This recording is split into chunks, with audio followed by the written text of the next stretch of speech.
ពេលតែរត់ឆ្នាំនេះខ្ជិលចាំសុំដើរលេងម្ដងឆ្នាំមុនខ្ញុំដេកចាំមើលចាំទាំងអារម្មណ៍សៅមកនាងប្រាប់ឲ្យខ្ញុំចាំពីភាសាដល់ប្រមិនឃើញមកអើផងឆ្នាំនេះខ្ញុំជិលចាំសុំបាក់ឆាក់ញ៉ាំងកម្មវិធីម្ដងអមិនយ៉ាយជីវិតដែរទៅមកបន្តទៀតកើតទេខ្ញុំសេតគេបោកមុខលយដែរមិនកញ្ចាញ់បោកគេលឺធំបាក់កញ្ចាក់នៅចុងចាំបាត់សក្រានឆ្នាំថ្មីបាត់មកសៅកំមុំបងខ្ញុំរត់រួយព្រោះវាធំក្លិននៅកំមុំសក់ទីទុយពាក់កវលធំឃើញស្រីស្អាតចូលដៃចូលជើងចាប់កំមុំភូមិយើងមិនក៏លះលឹងមួយបានហើយតែសប្បាយតែកុំបើហ៊ើនចាប់ដៃចាប់ជើងអ្នកប្រយ័ត្នតែគេប្តឹងខ្ញុំហ្វេលតែរត់ឆ្នាំនេះខ្ជិលចាំសុំដើរលេងម្ដងឆ្នាំមុនខ្ញុំដេកចាំមើលចាំទាំងអារម្មណ៍សៅមកនាងប្រាប់ឲ្យខ្ញុំចាំពីភាសាដល់ប្រមិនឃើញមកអើផងឆ្នាំនេះខ្ញុំជិលចាំសុំបាក់ឆាក់ញ៉ាំងកម្មវិធីម្ដង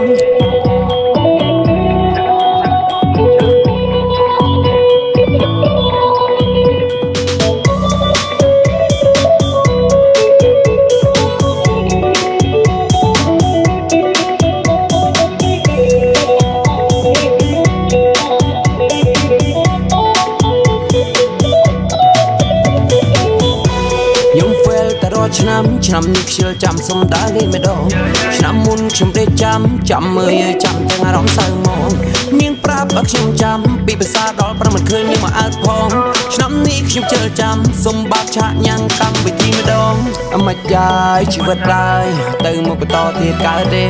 ខ្ញុំសេតគេបោកមុខលយដែរមិនក៏ចាញ់បោកគេលឺធំបាក់កញ្ចាក់នៅចុងភូមិចាប់បាត់សក្រានឆ្នាំថ្មីបាត់មកសៅកំមុំបងខ្ញុំរត់រួយព្រោះវាធំក្លិននៅកំមុំសក់ទីទុយពាក់កវលធំឃើញស្រីស្អាតចូលដៃចូលជើងចាប់កំមុំភូមិយើងមិនក៏លះលឹងមួយបានហើយតែសប្បាយតែកុំបើហ៊ើនចាប់ដៃចាប់ជើងអ្នកប្រយ័ត្នតែគេប្តឹងខ្ញុំហ្វេលតែរត់ឆ្នាំនេះខ្ជិលចាំសុំដើរលេងម្ដងឆ្នាំមុនខ្ញុំដេកចាំមើលចាំទាំងអារម្មណ៍សៅមកនាងប្រាប់ឲ្យខ្ញុំចាំពីភាសាដល់ប្រមិនឃើញមកអើផងឆ្នាំនេះខ្ញុំជិលចាំសុំបាក់ឆាក់ញ៉ាំងកម្មវិធីម្ដងខ្ញុំហ្វេលតែរត់ឆ្នាំនេះខ្ជិលចាំសុំដើរលេងម្ដងឆ្នាំមុនខ្ញុំដេកចាំមើលចាំទាំងអារម្មណ៍សៅមកនាងប្រាប់ឲ្យខ្ញុំចាំពីភាសាដល់ប្រមិនឃើញមកអើផងឆ្នាំនេះខ្ញុំជិលចាំសុំបាក់ឆាក់ញ៉ាំងកម្មវិធីម្ដង